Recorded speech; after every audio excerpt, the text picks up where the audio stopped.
Hello my dear students, welcome back engineering academy. स्वागत है आप सभी का। तो चलिए हम बात कर रहे हैं class 10th infotech 402 unit 3 RDBMS.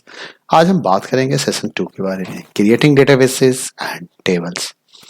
तो चलिए देखते हैं कि इस मॉड्यूल में, इस यूनिट में आपको क्या पढ़ना है और क्या देखना है। तो चलते हैं हम अपने कंप्यूटर स्क्रीन पे और वहां पे चल के आपको मैं दिखाता हूँ कि आपको वहां पे क्या क्या चीज है। जैसे कि आप देख सकते हैं कि यहाँ पे क्रिएटिंग डेटाबेस एंड टेबल्स के अंदर आपको जानना है बेस डेटाबेस के बारे में, एग्जिस्टिंग डेटाबेस को हम कैसे ओपन करेंगे और टेबल हम टेबल विजार्ड से कैसे क्रिएट करेंगे। इन सब के बारे में हम जानेंगे डिटेल में। जैसा कि आप सभी को पहले से बताया गया था कि डेटाबेस क्या होता है, कलेक्शन ऑफ इंफॉर्मेशन होता है। और एक डेटाबेस के अंदर में हम क्या करते हैं, नॉर्मली हमें एक टेबल्स क्रिएट करने होते हैं जिस टेबल्स के अंदर हमारे इंफॉर्मेशन को स्टोर किया जाता है। इसके बाद टेबल्स क्रिएट करने के बाद हमें क्या करना होता है, उसके अंदर इंफॉर्मेशंस फीड भी करने होते हैं। तो ओपन ऑफिस, सबसे पहले हम बात कर ले कि ओपन ऑफिस आप स्टार्ट कैसे करोगे। तो ओपन ऑफिस को स्टार्ट करने के लिए आपको स्टार्ट बटन पे क्लिक करने पड़ेंगे और स्टार्ट बटन पे क्लिक करने के बाद आपको all programmes, open office folder या ओपन ऑफिस ओआरजी, इसका शॉर्टकट भी हो सकता है। और इसका शॉर्टकट क्या होता है कि आपको सिंपली क्या करना है, स्टार्ट बटन पे क्लिक करना है और आप वहां पे जाके टाइप कर सकते हो। जैसे स्टार्ट बटन पे क्लिक किया और रन में या सर्च बॉक्स के अंदर में आप सीधा सा आप क्लिक कर दो, लिख दो ओपन ऑफिस ओआरजी या ओपन ऑफिस बेस, आपको मिल जाएगा। आप वहां से उसे ओपन कर सकते हो, या अगर आपने शॉर्टकट बना रखा है डेस्कटॉप पे तो आप उस शॉर्टकट पे क्लिक करके भी ओपन ऑफिस को स्टार्ट कर सकते हो। जैसा कि मैं आपको यहाँ पे दिखा रहा हूँ कि मेरे स्क्रीन पे जैसा कि आप देख पा रहे हैं, यहाँ मैंने लिखा ओपन ऑफिस और आप देख सकते हैं कि मुझे पहला ही ऑप्शन ओपन ऑफिस बेस का मिल गया, तो मैंने इस पे क्लिक कर दिया। तो इस तरीके से आप ओपन ऑफिस स्टार्ट कर सकते हैं। ओपन ऑफिस स्टार्ट करने के बाद आपके सामने जो सबसे पहला स्क्रीन आता है वो स्क्रीन आता है whether to create a new database और टू ओपन एग्जिस्टिंग डेटाबेस। जो सबसे पहला ऑप्शन आएगा, जैसे कि आप देख सकते हैं कि यहाँ आपके स्क्रीन के सामने आ गया welcome to OpenOffice database wizard. और इस विजार्ड के अंदर में देखिए आपको ऑप्शंस पूछा जा रहा है, क्रिएट अ न्यू डेटाबेस और ओपन एन एग्जिस्टिंग डेटाबेस। ठीक है, connect to an existing database का भी ऑप्शन आ रहा है। जब आप ओपन ऑफिस स्टार्ट करते हैं तो आपके सामने एक स्क्रीन आएगा, जिस स्क्रीन को हम ओपन ऑफिस विंडो के नाम से जानते हैं। और इस विंडो के अंदर में कई सारे कंपोनेंट होते हैं, जिसमें सबसे टॉप लेवल पे अगर देखा जाए जो कंपोनेंट होता है उसे हम टाइटल बार कहते हैं। टाइटल बार के अंदर में आपके डेटाबेस का नाम, उसका एक्सटेंशन और openoffice.org बेस लिखा हुआ दिखेगा। उसके ठीक नीचे अगर आप देखिएगा तो वहां पे आपको मेनू बार दिखेगा, जहां पे file edit, view, insert, tools, ये मेनू आपको वहां पे दिखाई देंगे। उसके ठीक नीचे वाला देखते हैं तो वहां पे टूल बार दिखाई देता है। जो मोस्ट जनरली टूल बार्स हम यूज करते हैं वो सारे टूल्स बार होते हैं। उसके नीचे अगर देखेंगे तो आपको डेटाबेस विंडो के अंदर में आपको ऑब्जेक्ट दिखाई देंगे, जिसमें कि सबसे पहला ऑप्शन हमारा टेबल्स का होता है। क्वेरीज होंगे, फॉर्म्स होंगे, रिपोर्ट्स होंगे और हर एक ऑब्जेक्ट के अंदर उसके सब कंपोनेंट होते हैं। यहाँ पे लिस्ट ऑफ द डेटाबेस आपको, लिस्ट ऑफ द टेबल्स आपको यहाँ पे दिखेंगे, या रिपोर्ट्स या क्वेरीज जो भी होंगे वो यहाँ पे दिखाई देगा। अब आपने क्योंकि ओपन ऑफिस स्टार्ट कर लिया है, तो ओपन ऑफिस जब स्टार्ट किया है तो उसके अंदर आपको सबसे पहला ऑप्शंस क्या पूछ रहा है, सबसे पहला ऑप्शंस पूछ रहा है क्रिएटिंग अ डेटाबेस। तो बेस डेटाबेस को आप कैसे क्रिएट करोगे, तो यहाँ पे दो चीज है। जैसे ही आप एप्लीकेशन स्टार्ट करते हो तो आपके पास दो ऑप्शंस होते हैं, या तो आप क्रिएट कर सकते हो या आप एग्जिस्टिंग डेटाबेस को ओपन कर सकते हो। तो हम सबसे पहले क्रिएट करने की बात करते हैं और आइए एक नया डेटाबेस हम क्रिएट करते हैं। नया डेटाबेस क्रिएट करने के लिए आपको कौन सा ऑप्शन लेना होगा, आपको ऑप्शन लेना होगा create a new database. Create a new database के अंदर आपको अगला ऑप्शन लेना होगा, आपको यहाँ पे क्लिक करना होगा नेक्स्ट पे। जब आप नेक्स्ट पे क्लिक करते हैं तो नेक्स्ट पे क्लिक करने के बाद आपके पास ऑप्शंस आ जाता है creating database through table wizard, creating database from scratch. Okay, तो यहाँ पे दो ऑप्शंस होता है, create database using table wizard, create database using table wizard. Okay, and तो टेबल विजार्ड के ऑप्शंस को सेलेक्ट करके आप यहाँ पे create database using the table wizard, इस पे आप सेलेक्ट कर सकते हैं। ऐसे कोई जरूरी नहीं है कि आप इसे सेलेक्ट करें, आप बाद में भी जाके इस ऑप्शंस को चूज कर सकते हैं। चलिए अभी मैं इस ऑप्शन को सेलेक्ट करके फिनिश पे क्लिक करता हूं। जैसे मैं फिनिश पे क्लिक करूंगा ये मेरे से फाइल को सेव करने के लिए कहेगा। सबसे पहला ऑप्शन आएगा फाइल को सेव करने का। तो मान लीजिए मैं फाइल को सेव करता हूं, तो मैंने यहाँ पे लिखा इन्फोटेक सेशन 2 के नाम से मैंने इस फाइल को सेव किया। तो ये डेटाबेस हमारा सेव हो रहा है।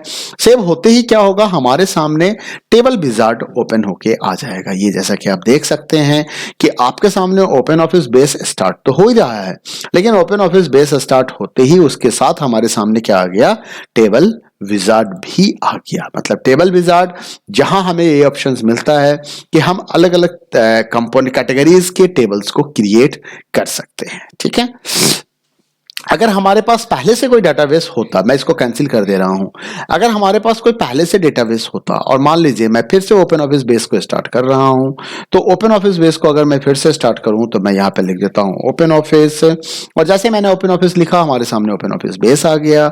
और this time I am not going to select This time I'm not going to select create a new database, I'm selecting open an existing database.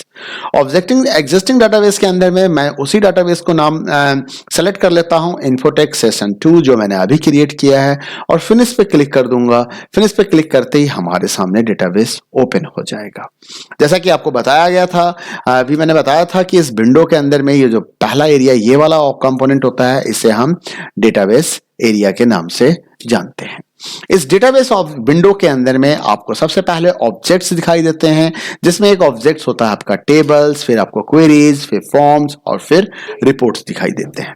जिस ऑब्जेक्ट को आप सेलेक्ट करते हैं उसके हिसाब से, उसके अकॉर्डिंगली आपको यहाँ पे टास्क पैन में अलग अलग ऑप्शंस दिखते हैं।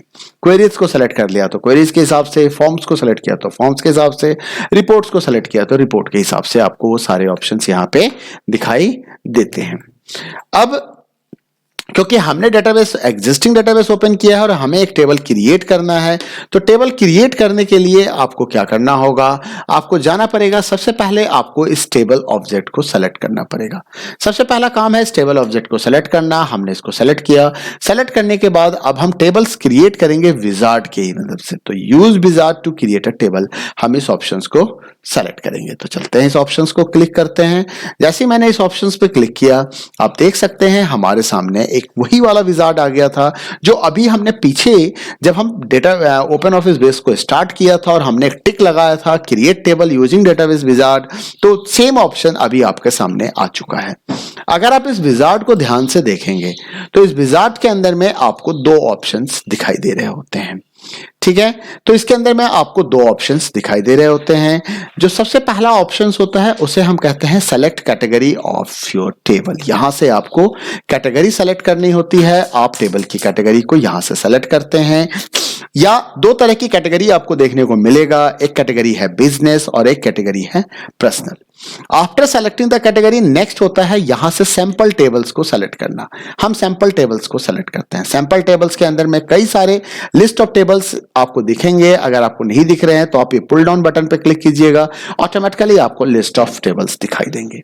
इस लिस्ट ऑफ टेबल्स के अंदर में अवेलेबल फील्ड्स होते हैं। हर एक टेबल के अंदर में प्री डिफाइंड फील्ड्स हैं, इसमें से किसी भी फील्ड को आपको सेलेक्ट करना होता है।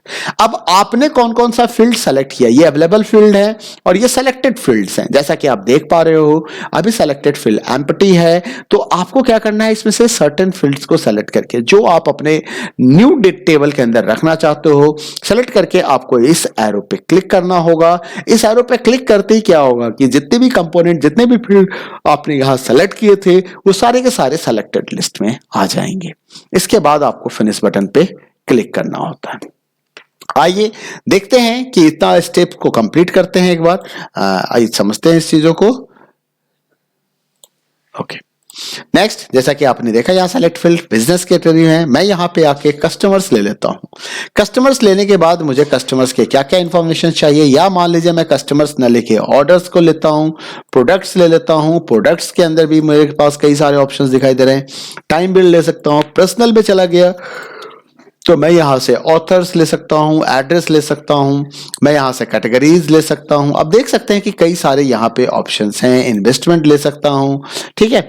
इन्वेस्टमेंट्स के अलावा हम यहां पे लाइब्रेरी और डेटा को ले सकते हैं। तो कई तरह के इंफॉर्मेशन आपको मिल जा रहे हैं। मैं चलता हूं बिजनेस कैटेगरी में, और बिजनेस में जाके मैं यहां से मान लीजिए कस्टमर्स लेता हूं।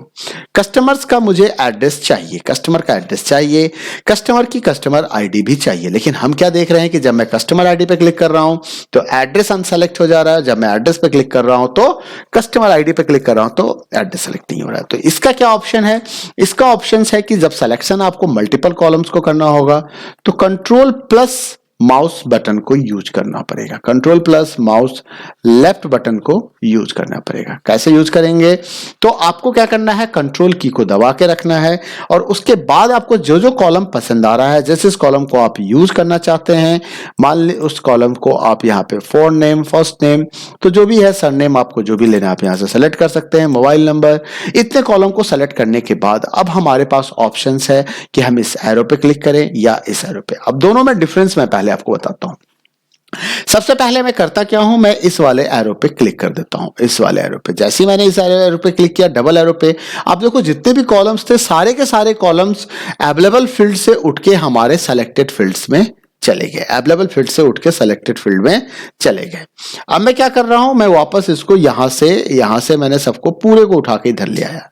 अब मैं वापस इसको कंट्रोल बटन को दबा के customer ID, customer name, company name पूछ रहा है, इट्स फॉर नेम ले लिया मैंने, और मोबाइल नंबर।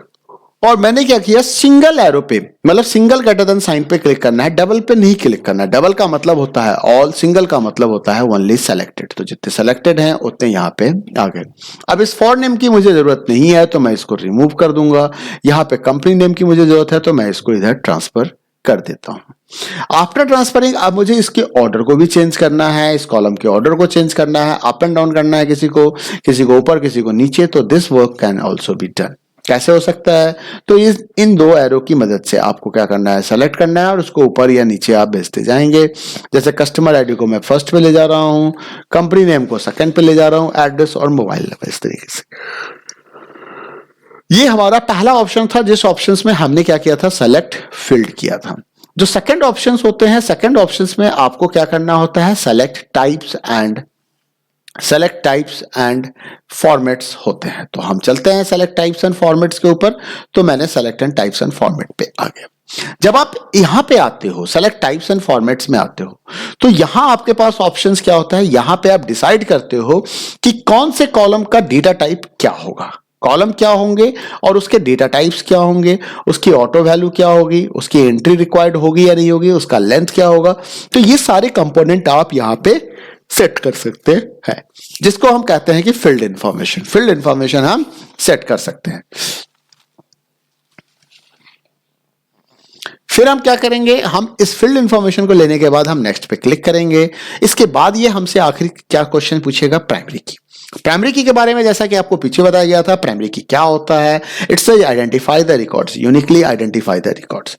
तो किसी एग्जिस्टिंग फील्ड को हम एज अ प्राइमरी की सेट कर सकते हैं और ये मैंडेटरी है। ओपन ऑफिस बेस के अंदर में जितने भी टेबल्स होंगे, जितने भी टेबल्स आप बनाओगे, हर एक टेबल्स के अंदर में आपको प्राइमरी की सेट करना होगा। विदाउट प्राइमरी की सेटिंग्स के आप किसी भी टेबल्स को यूज नहीं कर सकते हो। अगर आपने प्राइमरी की डिसाइड नहीं किया तो ओपन ऑफिस बेस खुद ही प्राइमरी की डिसाइड कर सकती है। उसके बाद का काम क्या होता है, आफ्टर डिसाइडिंग दिस थिंग्स आपको name for the table decide करना है, टेबल का नाम बताना है कि टेबल का क्या नाम होगा। उसके बाद आपके पास ऑप्शन आता है कि क्या आप तुरंत डेटा इंसर्ट करना चाहते हैं या आप टेबल के डिजाइन को मॉडिफाई करना चाहते हैं या create a form based on this table, या आप फॉर्म क्रिएट करना चाहते हैं। फॉर्म का मतलब हो गया कि आप डेटा एंटर करने के लिए फॉर्म क्रिएट कर सकते हो और एट लास्ट आपको क्या करना है, आपको इसको फिनिश कर देना है। जैसे कि आप देख सकते हो ये सारे ऑप्शंस आपके सामने दिख रहे हैं। तो इन सारे ऑप्शंस की मदद से आप ये डिसाइड कर सकते हो कि आपको करना क्या है, डेटा मैन्युअली एंटर करना है, मॉडिफाई करना है टेबल्स के डिजाइंस को। तो जो भी ऑप्शंस है आप उस ऑप्शंस को यहां से चूज कर सकते हैं। ओके, तो ये रहा आपका ये। चलिए उसको कंप्लीट करते हैं। आइए हम चलते हैं अपने ओपन ऑफिस बेस में और यहां पे जैसे मैंने आ गया तो कस्टमर आईडी इंटीजर है, ऑटो वैल्यू मुझे कोई चेंज नहीं करना है। कंपनी नेम को चेक कर लिया, कंपनी नेम टेक्स्ट वेर क्या है, एंट्री रिक्वायर्ड नहीं, ठीक है। एड्रेस की भी डाटा सही है, मोबाइल नंबर भी सही है। तो मैं जाता हूं नेक्स्ट पे और जैसे ही मैं नेक्स्ट ऑप्शन पे जाऊंगा, जैसा कि आप देख सकते हो यहां पे सेट प्राइमरी की का ऑप्शन हमें मिलेगा। तो मैं नेक्स्ट बटन पे क्लिक करता हूं, नेक्स्ट पे क्लिक करते ही हमारे सामने सेट प्राइमरी की आ गया। क्रिएट अ प्राइमरी की, ऑटोमेटिकली ऐड अ प्राइमरी की। ऑटोमेटिकली अगर आप प्राइमरी की ऐड करना चाहते हो तो ये खुद से भी ऐड कर सकता है। आपके पास ऑप्शन है, आप इस ऑप्शन के साथ भी जा सकते हो। यहां पे अगर आपने ऑटो वैल्यू पे टिक लगा दिया तो जो प्राइमरी की कॉलम ऐड होगा उसकी वैल्यू ऑटोमेटिकली इंसर्ट हो जाया करेगी। ये ऑप्शन मिलेगा। नेक्स्ट ऑप्शन आता है open an existing field, use an existing field as a primary key. तो आप यहां से एग्जिस्टिंग फील्ड को as a primary key use कर सकते हैं। यहां पे आपके पास ऑप्शंस है कि आप किसी भी कॉलम को सेलेक्ट कर सकते हैं और सेलेक्ट करने के बाद आप उस कॉलम को एज अ प्राइमरी की बना सकते हो। यहां ऑटो वैल्यू पे अगर आपने टिक मार दिया तो उसकी वैल्यू ऑटोमेटिक आ जाएगी। या आप कई बार कंपोजिट प्राइमरी की बनाना चाहते हैं तो दो या दो से अधिक कॉलम को आप कंबाइन करके उसे प्राइमरी की में डिसाइड कर सकते हैं। जैसे मैं कस्टमर आईडी और कंपनी नेम दोनों को एज ए प्राइमरी की बनाना चाहता हूं तो ये हमारा प्राइमरी की फील्ड्स हो जाएंगे। तो मैं चलता हूं ओपन एग्जिस्टिंग पे और मैं कस्टमर आईडी को यूज करता हूं एज ए प्राइमरी की। मैं इस ऑप्शंस को यूज नहीं करूंगा, ठीक है, मुझे ये ऑप्शंस नहीं चाहिए। मैं फर्स्ट सेकंड ऑप्शंस पे जा रहा हूं और यहां पे मैं नेक्स्ट पे क्लिक कर रहा हूं। नेक्स्ट पे क्लिक करने के बाद इसने मेरे से कस्टमर्स का टेबल का नाम पूछा तो मैंने यहां पे लिख दिया माई कस्टमर। क्या लिख दिया? कस्टमर्स, कस्टमर ऑफ शॉप, ठीक है, मैंने एक नाम दे दिया यहां पे। नाउ इट्स आस्क मी कि आपको आगे क्या करना है, अगला स्टेप्स आपका क्या होगा। तो जो अगला स्टेप्स है ये, या तो आप इंसर्ट डेटा करना चाहते हो, इमीडिएट तुरंत डेटा इंसर्ट करना चाहते हैं टेबल में, या आप टेबल्स के डिजाइन को चेंज करना चाहते हैं, या आप form based on this table कोई फॉर्म बनाना चाहते हैं। तो अभी हम पहले वाले ऑप्शन के साथ ही जाएंगे, हम इंसर्ट डेटा इमीडिएटली वाले ऑप्शंस को ही लेंगे और हम फिनिश बटन पे क्लिक कर देंगे। जैसे ही आप फिनिश बटन पे क्लिक करोगे तो आपके सामने, क्योंकि आपने इंसर्ट डेटा इमीडिएटली का ऑप्शन लिया था, तो आपके सामने ये insert data, data table, table data view और विंडो ओपन हो जाएगी और जिस विंडो के अंदर में आप डेटा को इंसर्ट कर सकते हो, रिकॉर्ड इंसर्ट कर सकते हो। चलिए हम इस स्टेप्स को आगे कंटिन्यू करते हैं और फिनिश बटन पे क्लिक करते हैं। जैसे ही हमने फिनिश बटन पे क्लिक किया, आप देख सकते हो कि आपके सामने ये टेबल डेटा व्यू आपके सामने क्रिएट हो चुका है। जैसा कि आप देख सकते हो यहाँ पे टेबल डेटा व्यू लिखा हुआ है। उसके बाद आप चेक कर सकते हो यहाँ पे टेबल्स डेटाबेस का टेबल का नाम लिखा हुआ है, कस्टमर ऑफ शॉप, डेटाबेस का नाम लिखा हुआ है और ये डेटाबेस टेबल डेटा व्यू है। यहाँ पे ऑटो फील्ड है कस्टमर आईडी। तो ऑटो फील्ड का मतलब हो गया कि मुझे यहाँ कस्टमर आईडी लिखने की जरूरत नहीं है, मैंने कंपनी नेम में लिख दिया माउंट, ओके, और माउंट लिख के मैंने यहाँ पे एड्रेस में डाल दिया कुछ ABC 123 ABC 123, मैंने 123 डाल दिया। यहाँ पे मोबाइल नंबर मैंने कोई मोबाइल नंबर डाल दिया और जैसे ही मैं अगले रिकॉर्ड पे बढ़ता हूँ, मैं अगले रिकॉर्ड पे हो गया, इसकी स्टार्ट वैल्यू क्या आ गई? 0 आ गई। मैं इसको 1 कर देता हूँ, देखता हूँ अगली वैल्यू क्या आती है। मान लीजिए मैंने अगले का नाम दे दिया लिट्रा, ओके, यहाँ पे मैंने लिख दिया XYZ और यहाँ पे मैंने 456 और मोबाइल नंबर मैंने कुछ भी डाल दिया। अगले कॉलम पे आता हूं तो आप देख सकते हैं ऑटो वैल्यू का यही फायदा हुआ कि मैंने पहले वाली वैल्यू इसने बाय डिफॉल्ट 0 लिया था। जैसा कि आप गौर कर सकते हैं यहां पे पहले 0 था, मैंने उस 0 को 1 में इंक्रीज कर दिया, मैंने 0 को 1 में चेंज कर दिया और इस तरीके से मैं इसको यूज कर लूंगा, ठीक है। ये ऑटोमेटिकली वैल्यू डिजाइन करेगा। तो this is the advantage of using the auto value concept and auto value data type. Okay, तो ये आपके समझ में आ गया होगा। और आप देखिए मैंने रिकॉर्ड इंसर्ट कर दिया। रिकॉर्ड इंसर्ट करने के बाद हम इसे सेव कर सकते हैं। एंटर द डाटा सेव करने के लिए Ctrl+S दबा सकते हैं और जब हम Ctrl+S दबाएंगे तो ऑटोमेटिकली हमारे पास ये डाटा सेव हो जाएगा। जैसा कि आप देख सकते हो मैं फाइल पे जा रहा हूं, यहाँ पे ऑलरेडी ये सेव हो चुका है, ऑटो सेव हो चुका है। तो अब मैं इसको यहाँ से बंद करना चाहता हूं तो मैंने इसको यहाँ से बंद कर दिया। बंद करने के बाद आप देखो हमारे सामने ये टेबल क्रिएटेड है। अब अगर इस टेबल पे मैं डबल क्लिक करूंगा तो ऑटोमेटिकली हमें वो रिकॉर्ड्स दिखाई देंगे, अगर आप इस टेबल्स पे राइट क्लिक करके एडिट करोगे तो आप फिर से कॉलम एडिटिंग के ऑप्शंस में चले जाओगे, जिसके बारे में हम अगले सेशन में बात करेंगे। तो मिलते हैं अगले वीडियो में फिर एक नए इंफॉर्मेशन के साथ, फिर एक नए सेशन के साथ। तब तक के लिए अपना ख्याल रखिए। Bye bye, take care.